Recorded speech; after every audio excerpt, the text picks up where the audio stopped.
ঘোড়ার গোশত খাওয়া যাবে কিনা আমরা অনেকেই দেখছি যে বর্তমানে গাজীপুরে ঘোড়ার গোশত বিক্রি হচ্ছে এবং তারা 250 টাকা করে ঘোড়ার গোশত বিক্রি করতেছে। এখন অনেকেই প্রশ্ন করতেছেন, হুজুর এই ঘোড়ার গোশত খাওয়া যাবে কিনা, ইসলাম এ বিষয়ে কি বলে?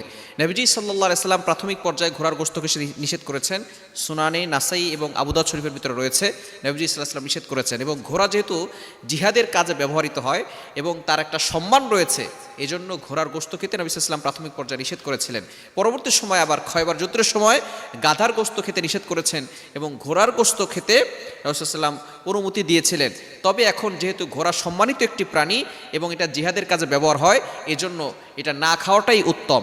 তবে এখন কেউ যদি এটা খায়, এবং যেহেতু বাংলাদেশে ঘোড়ার জিহাদের জন্য কাজে ব্যবহার হয় না, তবে অনেক পুলিশের কেন্দ্রীয় অফিসে এবং কেন্দ্রীয় জায়গাগুলোতে ঘোড়া পাওয়া যায় এবং এখনও অনেক জায়গায় এটা সম্মানিত একটা প্রাণী, এজন্য এটা না খাওয়াটাই উত্তম।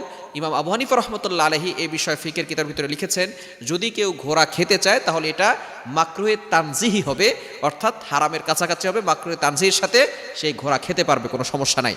তবে অবশ্যই আমাদেরকে খেয়াল করা দরকার, যেহেতু একটা সম্মানিত প্রাণী, এটা না খাওয়াটাই উত্তম।